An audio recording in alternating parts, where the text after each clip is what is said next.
গরিবের ঘরে আবার পমফ্রেট মাছ ভাবা যায়? হ্যাঁ বন্ধুরা, এমনটাই। এই যে মাছটা দেখতে পাচ্ছ, এটা কি তোমাদেরকে মনে হচ্ছে পমফ্রেট মাছ? মনে হবেও না, কারণ এটা পমফ্রেট মাছ নয়। কিন্তু আমাদের মতো গরিব মানুষরা এটাকে পমফ্রেট মাছ বলে খেয়ে চালিয়ে দিচ্ছে।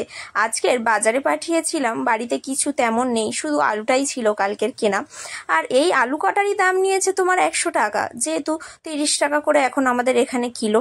আর কিছু টাকা ছিল বাড়িতে আমার কাছে, সকালবেলা দিয়াঙ্কের জন্য কিছু খাবার কিনেছি। আর যে টাকাটা বাকি ছিল, এছাড়াও আমাদের গরিবের ঘরে যেটাই হয় কি, লোন কিস্তি এটা ওটা থাকে।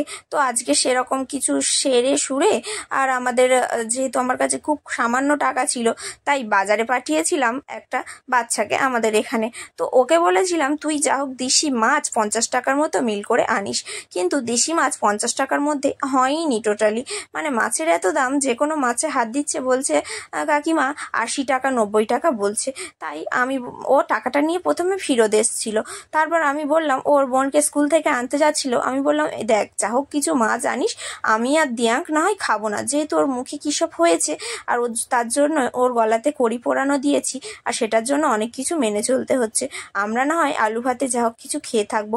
মাছ ডিম, মাছ না, চিংড়ি কাঁকড়া ডিম, তারপর তোমার শাক জাতীয় যে কোনো খাবার, ডাল জাতীয় যে কোনো খাবার, সব কিছুই খাওয়া বারণ। শুধু সিম্পল মাছের ঝোল ভাত খাবো বলেই ভেবেছিলাম যে কিছু মাছ আনতে দেবো, কিন্তু বাজারে ছোট মাছ একদমই পাইনি, যা ছিল বড় মাছ, সেজন্য দেশি মাছ আনেইনি। সেজন্য আমার আর দিয়াঙ্কের জন্য এখানে আলু ভাতে দিয়ে দিচ্ছি, ঘি দিয়ে আমরা দুজন খেয়ে নেবো। রাত্রিবেলা আবার কিছু আনা হবে মাছ, শ্বশুর বা শাশুড়িকে ফোন করে বলবো মাছ আনার জন্য, তো ওরা যদি মাছ পায় আনবে। আর দিয়াং আমার পিছনে দেখতে পাচ্ছ কি দুষ্টুমি করছে, গেটটা ধরে ঝুলছে। অত বড় গেট, যদি কোনো ভুলভ্রান্তি হয়ে যায় কি হবে বলো তো?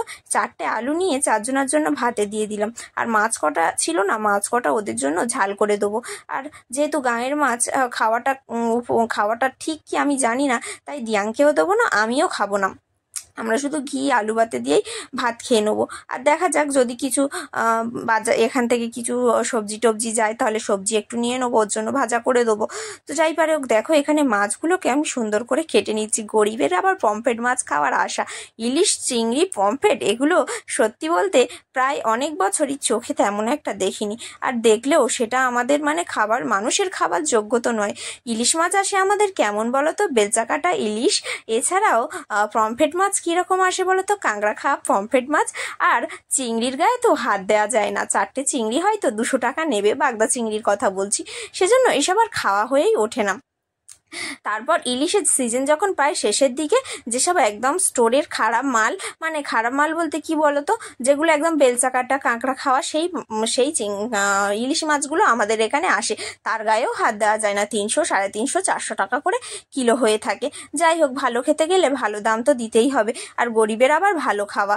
তো যাই পারে হোক, দিয়াং দেখো এখানে স্কুলে আজকে যাবে না, যেহেতু ওর কানেও একটু সমস্যা, আর মুখেও এরকম কিছু ফোসকা ফোসকা ভর্তি হয়ে যাচ্ছে, তাই ওকে আর স্কুলে পাঠাবো না। কোথা থেকে কি হয়ে যাবে, ধুলোবালিতে ইনফেকশন হয়ে গেলে আরো খারাপ। আর ও দেখো আমার পাশ থেকে নড়বে না, আরো যেহেতু ফোন চলছে না ক্যামেরায়, ও নিজেকে দেখছে, ওর বেশ ভালো লাগছে। মানে ও সবসময় ফোনের কাছে ক্যামেরা যখন চলে, ও সবসময় ওখানেই থাকার চেষ্টা করে।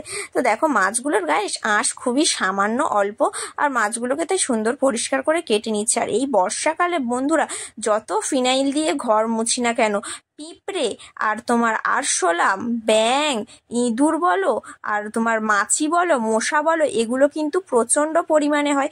আর যেহেতু আমাদের খালের ধারে বাদার ধারে বাড়ি, তো গ্রামে গঞ্জে তো, আর আমাদের ঘর বাড়িও খোলামেলা অ্যালবেস্টাসের ঘর, তো খোলামেলা ঘর বাড়ি, সেখানে কিন্তু মশা মাছির উপদ্রব চলতেই থাকে। যত কয়েল জ্বালাই আর যত কিছুই জ্বালাই না কেন, ওপর থেকে তো অ্যালবেস্টারের ঘরে উপর থেকে তো কয়েলের সেই ধোঁয়াটা তো বার হয়ে যায় না। তো যাই পারে হোক, দেখো এখানে মাছগুলো সুন্দর করে কেটে নিয়েছি।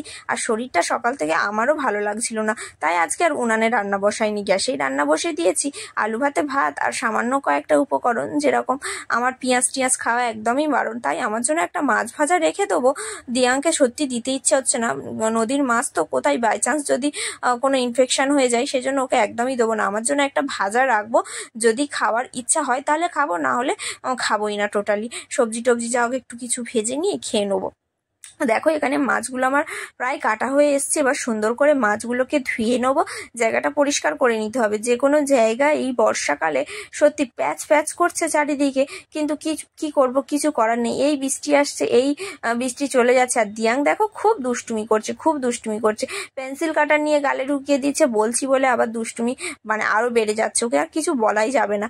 এখনকার বাচ্চারা আমার মনে হয় এইরকমই, একটু বেশি ওভার রিয়াক্ট করে সবকিছুতে, কেননা ওরা না চাইতেই সবকিছু তো পেয়ে যায়, আর আদর যত্ন সবকিছুই তো পেয়ে যায় না। তো দেখো মাছগুলো সুন্দর করে কেটে নিয়েছি। এবার বটিটা ধুয়ে নেবো, আর সবজির খোসাগুলো, মাছের খোসাগুলো নিয়ে আমাদের ওখানে যে কুয়া আছে সেখানে ফেলে দেবো। কুয়া বলতে যে কোনো কুয়া ভেবো না, আমাদের এখানে নোংরা ফেলার জন্য আমার শ্বশুরমশাই একটা কুয়া করে দিয়েছে, তো সেখানেই কিন্তু এই সবজির খোসাগুলো ফেলে দেবো আর প্লাস্টিকগুলো রেখে দেবো। তো যাই পারে হোক, এখানে দেখো সুন্দর করে জায়গাটা মুছে নিচ্ছি, আর এখানেই ভিডিওটি শেষ করছি। ভালো লাগলে লাইক করো।